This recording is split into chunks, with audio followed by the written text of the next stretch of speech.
Digital योद्धाओं के साथ उन्होंने बैठक की।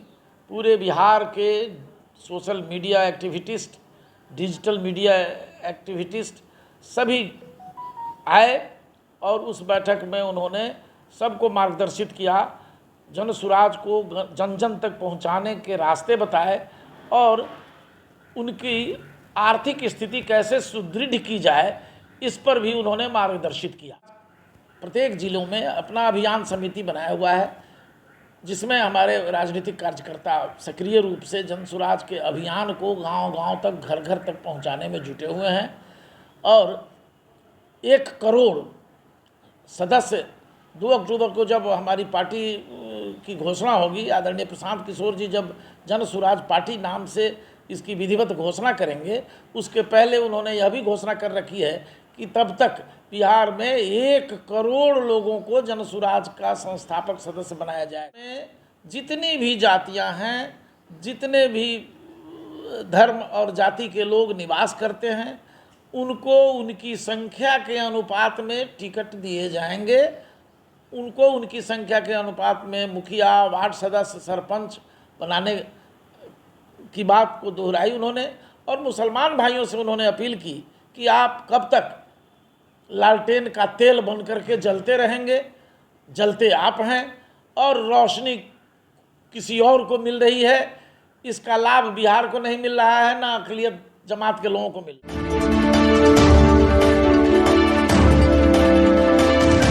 रविवार के दिन प्रशांत किशोर जी पटना आए और 3 बैठकें हुई। ये कार्यक्रम जो है किन किन मुद्दों पे रही, जरा सा आप विस्तार से। देखिए, जन सुराज के संस्थापक और पदयात्रा अभियान के प्रणेता माननीय प्रशांत किशोर जी जब भी पटना रहते हैं तो विभिन्न कार्यक्रमों के लिए ही आते हैं। उनकी पदयात्रा निरंतर जारी है। अभी पदयात्रा सहरसा से निकलकर मधेपुरा में चली गई है, मधेपुरा जिला में पदयात्रा जारी है। तो यहाँ 14 तारीख को रविवार का दिन था, जिसमें सुबह प्रथम चरण में डिजिटल योद्धाओं के साथ उन्होंने बैठक की।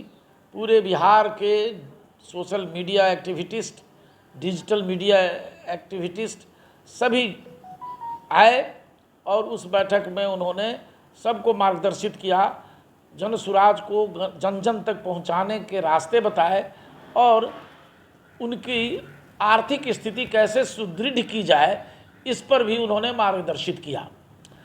दूसरी बैठक हुई अभियान समिति की। जन सुराज प्रत्येक जिलों में अपना अभियान समिति बनाया हुआ है, जिसमें हमारे राजनीतिक कार्यकर्ता सक्रिय रूप से जन सुराज के अभियान को गांव-गांव तक, घर घर तक पहुंचाने में जुटे हुए हैं और 1 करोड़ सदस्य 2 अक्टूबर को जब हमारी पार्टी की घोषणा होगी, आदरणीय प्रशांत किशोर जी जब जन सुराज पार्टी नाम से इसकी विधिवत घोषणा करेंगे, उसके पहले उन्होंने यह भी घोषणा कर रखी है कि तब तक बिहार में 1 करोड़ लोगों को जन सुराज का संस्थापक सदस्य बनाया जाएगा। तो इस अभियान पर अभियान समिति के लोगों के साथ, जिसमें पंचायत अध्यक्ष से लेकर जिला अध्यक्ष तक बैठे हुए थे, को मार्गदर्शित किया प्रशांत किशोर जी ने और उन्हें अपने ज्ञान से आच्छादित किया और लोगों को जन जन तक जन सुराज की आवाज़ पहुंचाने का संकल्प दिलाया। उसके बाद 3 बजे से हज भवन के सभागार में बिहार का सियासी नामा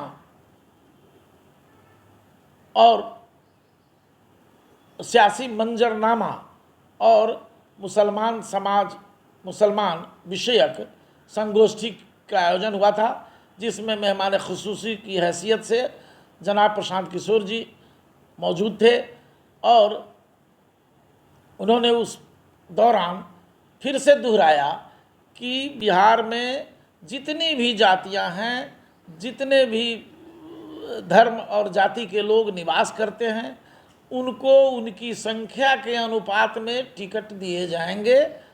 उनको उनकी संख्या के अनुपात में मुखिया, वार्ड सदस्य, सरपंच बनाने की बात को दोहराई उन्होंने।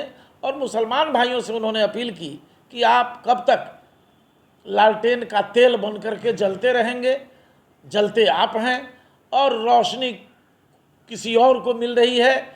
इसका लाभ बिहार को नहीं मिल रहा है, ना अक़लियत जमात के लोगों को मिल रहा है। उन्होंने अक़लियत भाइयों से यह भी कहा कि आप पिछलग्गू बनते चले जा रहे हैं, आप अपने पैर पर खड़ा होने की कुव्वत पैदा नहीं कर रहे हैं।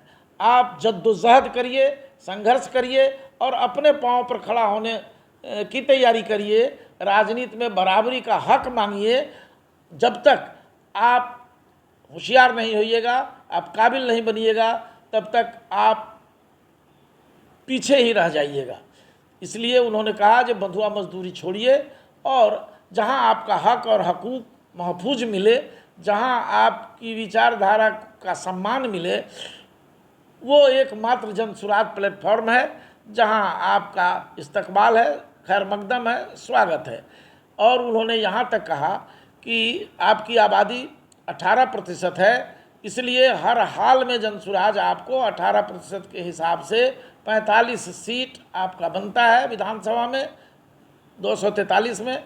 वो 45 सीट पर मुसलमान को ही लड़ाया जाएगा। और इतना तक उन्होंने कहा कि यादव भ्रम में नहीं रहें, यादव की 15% आबादी है, उतनी आबादी में यादव बंधुओं को भी टिकट दिए जाएंगे। ये बड़ी बात उन्होंने दोहराई है। और वो बार बार कहते रहे हैं कि अति पिछड़ा समाज को जो 33% आबादी है, उस हिसाब से उनका 75 के करीब में सीट बनता है, उनको वो सीट मिलेगा। इस तरह से सवर्ण का 15% की आबादी है, सवर्णों को भी सीट मिलेगा। दलित बंधुओं को उनकी आबादी के अनुरूप जो आरक्षित सीट है वहाँ तो उनको मिलना ही मिलना है। अगर उसमें कोई मेरिटोरियस लीडर, मेरिटोरियस वर्कर सामने निकलता है और किसी सामान्य विधानसभा क्षेत्र से भी उसकी मजबूत दावेदारी बनती है, तो प्रशांत जी ने यह भी घोषणा कर रखी है समता प्रेरक की बैठकों में, अंबेडकर ब्रिगेड की बैठकों में, और उन्होंने ये ऐलान कर दिया है कि अतिरिक्त सामान्य सीट पर भी अगर कोई दलित काबिल मिलता है तो उन्हें चुनाव लड़ाया जाएगा, उनको उम्मीदवार बनाया जाएगा। तो समाज के सभी वर्गों को एक सूत्र में पिरोकर बिहार के भविष्य के निर्माण के लिए, बिहारियों के बच्चों के मुस्तकबिल बुलंद करने के लिए, बिहारियों के भविष्य का निर्माण बेहतर तरीके से करने के लिए, अच्छी शिक्षा व्यवस्था बिहार में लागू करने के लिए, खेती किसानी को मुनाफेदार बनाने के लिए और बेरोजगारों को रोजगार में असर कराने के लिए प्रशांत किशोर संकल्पित हैं। और जो लोग बिहार छोड़कर बाहर जा कर के रोजी रोटी कर रहे हैं, मजदूरी कर रहे हैं, जिल्लत भरी ज़िंदगी जी रहे हैं, अगर जनसुराज की सरकार बनती है तो 1 साल के भीतर उन तमाम मजदूरों को बिहार बुलाया जाएगा और यहाँ उनको रोजगार दिया जाएगा। ये ऐलान भी आदरणीय प्रशांत किशोर जी कर चुके हैं। 2 अक्टूबर की पार्टी की गठन होनी है, इस पर क्या तैयारी चल रही है? पार्टी का गठन हर हाल में 2 अक्टूबर को होगा। इसमें तैयारी क्या है? हमारे सारे जनसुराजी संस्थापक सदस्य, पदाधिकारी, संगठन के लोग उत्साहित हैं और वो सब अधिक से अधिक संख्या में उस दिन जमा होंगे और पार्टी की विधिवत घोषणा उस दिन होगी। लेकिन उसके बाद उस दिन एक और घोषणा होगी कि पार्टी बिहार में बड़ी महारैली करेगी। उसकी तारीख भी उस दिन तय कर दी जाएगी और एक ऐसी ऐतिहासिक रैली होगी बिहार की धरती पर, पटना की धरती पर, जिसे दुनिया देखेगा, देश देखेगा और बिहार के लोग देखेंगे। बहुत बहुत धन्यवाद। धन्यवाद।